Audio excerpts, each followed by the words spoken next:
नमस्कार।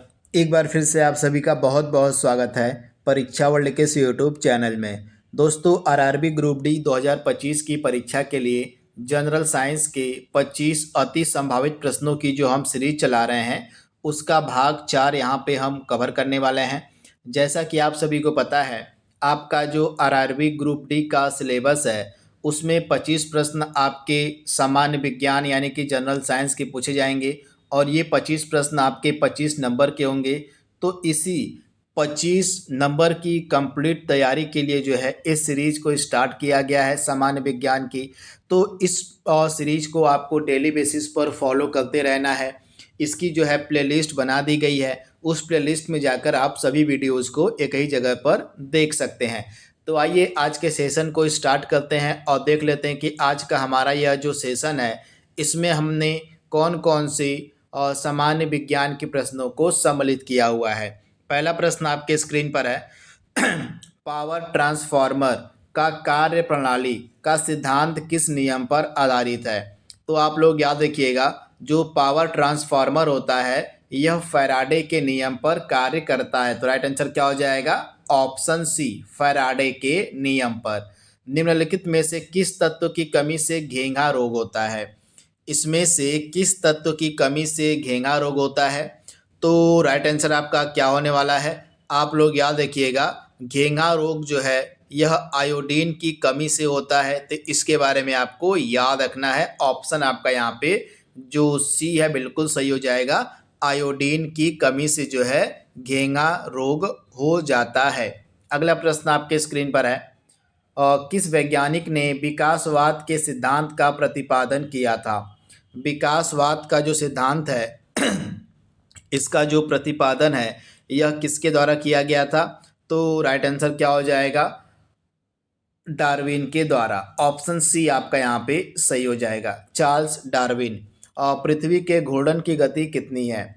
तो पृथ्वी के घूर्णन की गति कितनी होती है? 27.8 किलोमीटर प्रति मिनट की दर से जो है पृथ्वी घूर्णन करती है। तो आप इसे याद रखिएगा। राइट आंसर क्या हो जाएगा? Option B. अगला प्रश्न आपके स्क्रीन पर है और लोहे पर जंग लगना किसका उदाहरण है?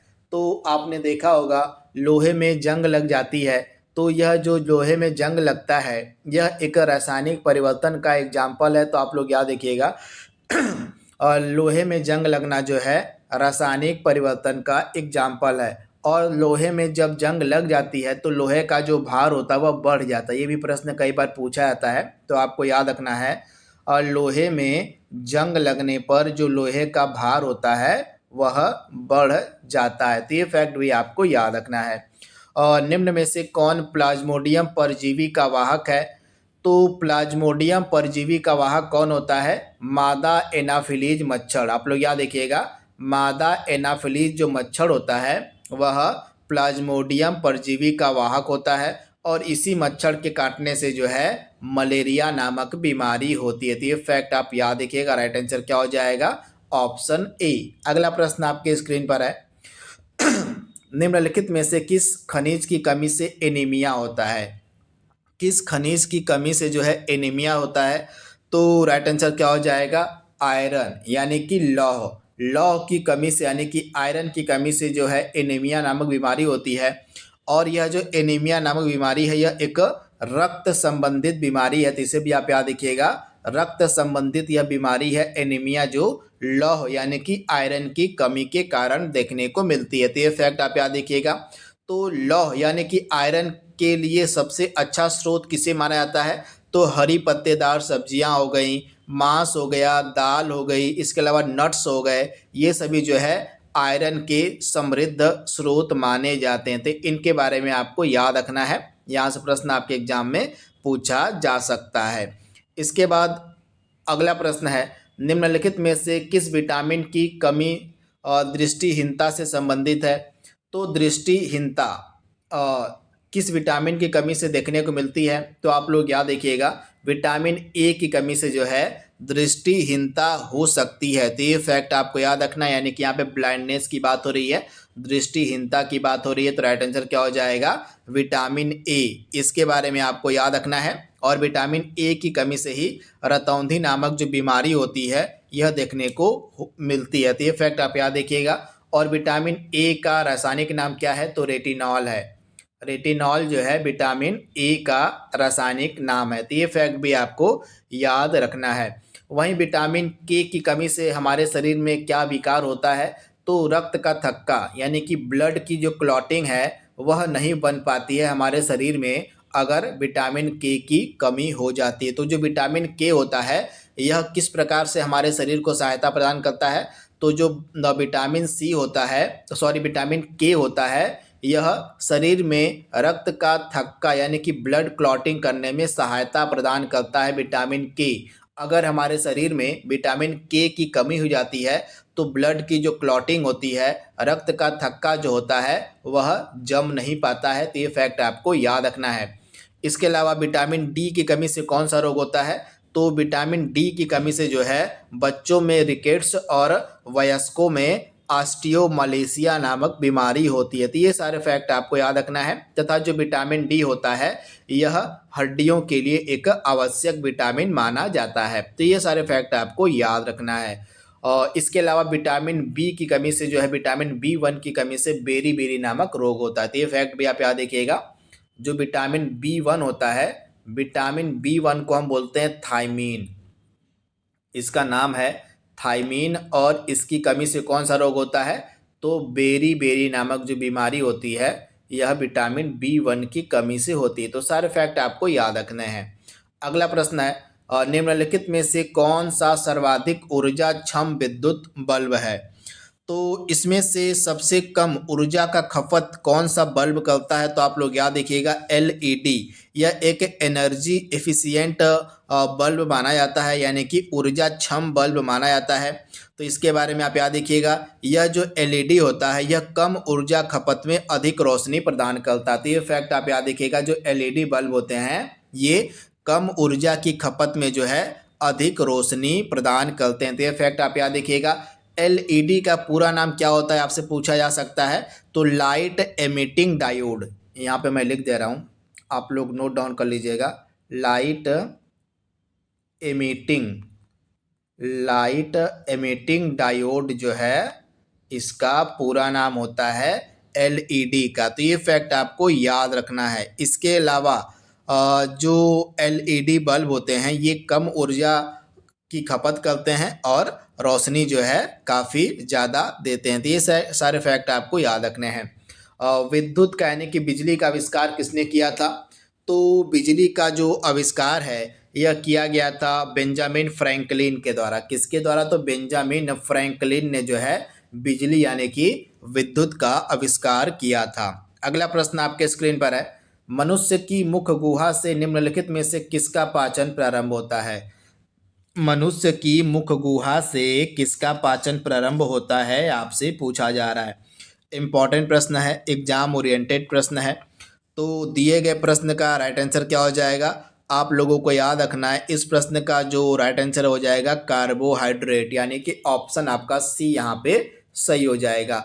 मनुष्य की आंख में किसी वस्तु का प्रतिबिंब कहाँ बनता है? तो रेटिना पर। ऑप्शन सी आपका सही हो जाएगा। मनुष्य की आंख में किसी वस्तु का जो प्रतिबिंब होता है वह रेटिना पर बनता है। तो ऑप्शन सी आपको याद रखना है। अगला प्रश्न आपके स्क्रीन पर है हरे पौधे द्वारा प्रकाश संश्लेषण प्रक्रिया में प्रयुक्त सौर ऊर्जा का रूपांतरण किस रूप में होता है? तो आप लोग याद रखिएगा हरे पौधे द्वारा प्रकाश संश्लेषण में जो सौर ऊर्जा प्रयुक्त की जाती है उसका रूपांतरण जो है रासायनिक ऊर्जा में होता है। तो राइट आंसर क्या हो जाएगा? रासायनिक ऊर्जा में यानी कि ऑप्शन ए आपका सही हो जाएगा। लकड़ी जलने पर मुख्यतः कौन सी गैस निकलती है? लकड़ी के जलने पर मुख्य रूप से कौन सी गैस निकलती है? तो राइट आंसर क्या हो जाएगा? Carbon dioxide. ऑप्शन आपका यहाँ पे बी बिल्कुल सही हो जाएगा। कार्बन डाइऑक्साइड यानी कि CO2। अगला प्रश्न आपके स्क्रीन पर है कम तापमान को मापने वाले यंत्र को क्या कहा जाता है? इसमें से वह कौन सा यंत्र है जो कम तापमान को मापता है? तो राइट आंसर क्या हो जाएगा? क्रायोमीटर। ऑप्शन आपका यहाँ पे जो सी है बिल्कुल सही हो जाएगा। क्रायोमीटर जो है कम तापमान को मापने वाला एक इंस्ट्रूमेंट है, एक यंत्र है। तो ऑप्शन सी आपका सही हो जाएगा। निम्नलिखित में से किस गैस का प्रयोग जो है आग बुझाने के लिए किया जाता है? इसमें से वह कौन सी गैस है जिसका प्रयोग आग बुझाने में होता है? तो कार्बन डाइऑक्साइड। ऑप्शन आपका बी यहाँ पे सही हो जाएगा। कार्बन डाइऑक्साइड जो गैस है इसका जो प्रयोग है यह आग बुझाने के लिए किया जाता है, तो इसके बारे में आपको याद रखना है। अगला प्रश्न है, पदार्थ का जो परमाणु सिद्धांत है किस वैज्ञानिक ने दिया था? तो पदार्थ का परमाणु सिद्धांत किस वैज्ञानिक ने दिया था? डाल्टन ने। ऑप्शन आपका यहाँ पे जो बी है बिल्कुल सही हो जाएगा। ये चीज़ आप याद रखिएगा, डाल्टन के द्वारा पदार्थ का परमाणु सिद्धांत दिया गया था, तो ऑप्शन बी आपका बिल्कुल सही हो जाएगा।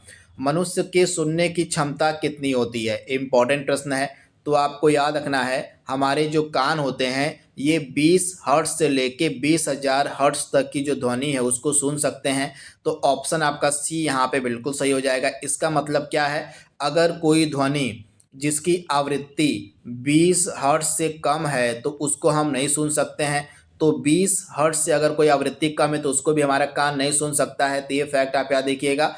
तो हमारे कान के सुनने की जो क्षमता है वह 20 हर्ट्ज से लेके 20,000 हर्ट्ज के बीच होती है, तो ऑप्शन आपका यहाँ पे सी बिल्कुल सही हो जाएगा। इसके बीच की कोई भी ध्वनि हमारा कान आसानी से सुन सकता है। अगला प्रश्न आपके स्क्रीन पर है, अल्जाइमर रोग जो है मानव शरीर के किस अंग को प्रभावित करता है?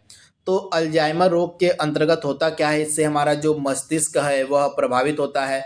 इससे जो है जो व्यक्ति की याददाश्त है वह कमज़ोर हो जाती है और व्यक्ति के सोचने की जो क्षमता है वह भी जो है क्षीण हो जाती है, कम हो जाती है इस रोग से जो भी व्यक्ति पीड़ित होता है। तो राइट आंसर क्या हो जाएगा, मस्तिष्क को जो है अल्जाइमर रोग प्रभावित करता है और इस रोग में व्यक्ति की जो याददाश्त है और जो उसके सोचने की क्षमता है वह क्षीण हो जाती है, कम हो जाती है। तो इसके बारे में आप याद रखिएगा, तो ऑप्शन आपका डी यहाँ पे सही हो जाएगा, मस्तिष्क को प्रभावित करता है। आघूर्ण बल की एसआई मात्रक क्या है? तो आघूर्ण बल का एसआई मात्रक होता है न्यूटन मीटर। ऑप्शन बी आपका बिल्कुल सही हो जाएगा, न्यूटन मीटर। अगला प्रश्न आपके स्क्रीन पर है, हमारे वायुमंडल में कार्बन डाइऑक्साइड गैस की मात्रा कितनी है? तो कार्बन डाइऑक्साइड की प्रतिशतता यहाँ पे पूछी गई है कि हमारे वायुमंडल में कितना जो है मात्रा कार्बन डाइऑक्साइड का है, तो 0.03% जो है कार्बन डाइऑक्साइड जो है हमारे वायुमंडल में विद्यमान है, तो ऑप्शन ए आपका सही हो जाएगा, 0.03%। पीयूष ग्रंथि मानव शरीर के किस अंग में स्थित होती है? तो पीयूष ग्रंथि जो है हमारे मस्तिष्क में स्थित होती है और पीयूष ग्रंथि को हम जो है मास्टर ग्रंथि के नाम से भी जानते थे। फैक्ट भी आप याद रखिएगा, पीयूष ग्रंथि को जो है मास्टर ग्रंथि भी कहा जाता है। अगला प्रश्न है, पशुओं में किसके कारण खुरपका और मुंहपका रोग होता है? आपने देखा होगा पशुओं में अक्सर जो है खुरपका और मुंहपका रोग देखने को मिलता है, तो यह जो रोग होता है पशुओं में यह विषाणु यानी कि वायरस के कारण होता है, तो ऑप्शन आपका बी यहाँ पे सही हो जाएगा, वायरस के कारण, यानी कि ऑप्शन आपका बी आपको याद रखना है।